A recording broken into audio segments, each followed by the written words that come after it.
नमस्कार, मी गायत्री पुणेकर न्यूजकडून वेगवेगळ्या वॉर्डमध्ये जाऊन उमेदवारांशी तर आपण छान गप्पा मारतोच आहोत, त्यांना प्रश्न विचारतोय। पण आज आपण थेट नागरिकांशी बोलणार आहोत की त्यांनी येणाऱ्या निवडणुकीमध्ये त्यांच्या उमेदवारांकडनं काय अपेक्षा आहेत। आता आहोत आपण वॉर्ड नंबर 20 मध्ये। सर, तुमचं नाव? मी गजानन आंबाडे, रम्यनगरीचा स्थानिक आहे इथला। माझी येणाऱ्या नगरसेवकांच्याकडनं अशी अपेक्षा आहे की जे स्थानिक लेवलचे प्रश्न आहेत ते सोडवावेत त्यांनी। वस्तू ज्याला आपण एअर पोल्युशन म्हणतो, फटाकेबाजी कमी केली पाहिजेत। त्याच्यानंतर एअर साऊंड पोल्युशन जे आहे की जे DJ लावला जातो तो कमी केला जाईल। इतर मानाने बघितलं तर आमची सोसायटी आणि आमचा भाग हा फारशा तक्रारी नसलेला अत्यंत साऊंड पोल्युशनला आहे। इथले जे स्थानिक कार्यकर्ते आहेत किंवा जे स्टेट लेवलचे आहेत त्यांनी व्यवस्थित ते काम चालू केलं। मी रतन शेवाळे, मी इथेच रम्यनगरीत राहतो। आमचं बघितलं तर रम्यनगरी समोरचा जो रस्ता आहे 100 फुटी, तो अत्यंत चांगला आहे। फुटपाथ वगैरे पण चांगले आहेत, तो प्रॉब्लेम नाही आहे। फक्त आम्हाला असं वाटतं की सोसायटीतला रस्तासुद्धा चांगला व्हावा, इथेही चांगली सुविधा व्हावी या रस्त्याची आणि फुटपाथ व्हावेत अशी इच्छा आहे। त्यानंतर आमच्याकडे पाण्याचा प्रॉब्लेम नाही आहे, पाणी आमच्याकडे रम्यनगरीत व्यवस्थित आहे, काही प्रॉब्लेम नाही आहे। माझं नाव सुधीर सकुंडे, रम्यनगरी बेबेवाडी। एक हायलाईट पॉईंट म्हणजे एक की मेट्रो चालू केलेली आहे, हा सगळ्यात हायलाईट पुणेकरांचा पॉईंट आहे। फक्त पब्लिक ट्रान्सपोर्ट जे आहे त्याच्याबद्दल मी बोलणार आहे की जे बसेस सोयी आहेत, अप्परपासून कुठे जायचं असेल तर त्या फार कमी प्रमाणात आहेत, त्या वाढवाव्यात।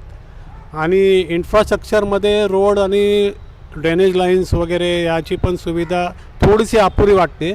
पावसाळ्यात पाणी जास्ती तुंबतं या एरियात, तर त्याची एक काहीतरी तडजोड करावी नगरसेवकांना। स्थानिक लेवलचा प्रश्न आहे। बरं, गणेश, तुम्हाला काय वाटतं की आता जी निवडणूक होणार आहे त्याच्यामध्ये तुम्ही काय एक्सपेक्ट करताय? एक्सपेक्ट म्हणजे साधारण म्हणजे या वॉर्डमधनं आम्हाला एवढ्या गोष्टी मिळाल्या, म्हणजे शिक्षणाच्या बाबतीत किंवा मुलांच्या बाबतीत आमच्याकडे पैसे नसायचे त्यावेळेला ॲडमिशन वगैरे म्हणा किंवा मुलांना सहकार्य म्हणा, हे या वॉर्डमधनं आम्हाला जो आधाराचा मदतीचा हात होता तो या वॉर्डमधनं निरपेक्ष मिळालेला, आधी निरपेक्ष आणि इथून पुढे मिळेल असंही वाटतं। कारण का तर जे आमच्याकडे नव्हतं त्यातून जो हात मिळाला आम्हाला ह्या वॉर्डमधनं तो निरपेक्ष होता, आणि निरपेक्ष समाजकार्य या वॉर्डमधनं होऊ शकतो ही गॅरंटी वाटते। कारण आधीचे झाले ना, त्यामुळे असं वाटतं की हेच व्हावं इथून पुढं, कारण निरपेक्ष कार्य झालेलं आहे या वॉर्डमधनं। आणखीन आता वेगवेगळे प्रॉब्लेम्स आहेत प्रत्येक वॉर्डचे, रस्ता आहे, पाणी आहे, ट्रॅफिक आहे, फुटपाथ आहे।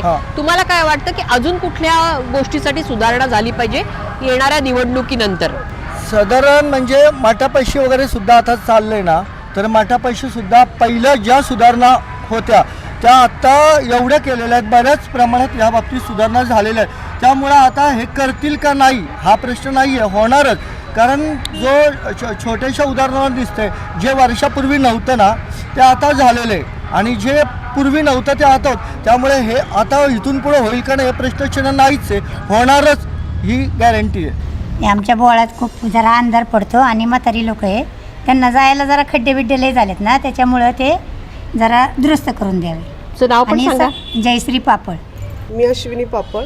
आमच्या गावात खूप म्हणजे खड्डे वगैरे खूप झालेले आहेत, आणि आमची इच्छा अशी आहे की नाही का लोक येतात आणि रिटर्न जातात। ही घाण जी आहे ना आमचे शेजारी वगैरे, ते आम्हाला खूप म्हणजे नाही का जी खूप त्रासदायक आहे, तर प्लीज तुम्ही ह्याच्यासाठी काहीतरी करू शकता, ही आमची इच्छा आहे। मी तर भाडेकरी काय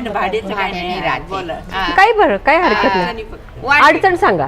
अडचण वाटलं तर मला पेन्सिल चालू करा काम तर काय आता कुणी देत नाही, वय झालं। आमच्या इथे रस्ते खूप खराब झालेले आहेत, खड्डे वगैरे पडलेले आहेत, ते खड्डे दुरुस्त करावं, चेंबरवरच्यावर दुरुस्त करावा। आणि काही तक्रारी असल्या ना तर पोलीस लोक आमची दखल घेत नाही लवकर, तर ती घ्यायला पाहिजे ना। आम्ही ज्येष्ठ नागरिक आहे ना, तर काही तक्रारी आहेत आमच्या तर ते घेत नाही। 10 वेळा बोलवलं तरी त्याचं निवारण काहीच करत नाहीत, आणि मार्गदर्शन करत नाही। आमच्या एका जागेत ना शेड बांधलं आहे कॉर्पोरेशनच्या हाती, तर ते काढायला मी अर्ज कमिशनरपर्यंत गेले तरी त्याची काही दखल घेतलेलीच नाही कोणीच। क्षेत्रीय कार्यालयात पण अर्ज वगैरे केलेत पण दखलच घेत नाही कोणी, तर ती दखल घ्यावी ही विनंती आहे आम्हाला पाहिजे। नमस्कार, मी कैलास आडागळे, प्रभाग क्रमांक 20 मध्ये स्थानिक रहिवासी असून येणाऱ्या निवडणुकीमध्ये जे कोणी लोकप्रतिनिधी निवडून येतील त्यांनी आमच्या भागातील सर्व मुख्य समस्या आहे की जे एसआरचा प्रश्न आहे स्लमचा, स्लमचं एसआरचा प्रश्न मार्गी लावावा। आणि ह्या भागामध्ये जे आरोग्य केंद्र म्हणजे रहिवाशांचं जे आरोग्याशी निगडीत प्रश्न आहे इथं एक छोटासा सरकारी दवाखाना लोकप्रतिनिधींनी उपलब्ध करून द्यावा आणि लहान मुलांसाठी जे झोपडपट्टीतले मुलं आहेत त्यांच्यासाठी एक अभ्यासिका चांगल्या प्रकारची या भागामध्ये कुठेतरी उपलब्ध करून द्यावी ही आमची येणाऱ्या लोकप्रतिनिधीकडे अपेक्षा असेल. स्लम एरिया डेव्हलपमेंट यांना वाटतं की या निवडणुकीनंतर व्हावं. हॉस्पिटल, शिक्षण या सुविधा लोकांना जास्त प्रमाणात मिळाव्यात. ते होणार की नाही ते येणारा काळ ठरवेल. मी गायत्री, पुणेकर न्यूजकडून.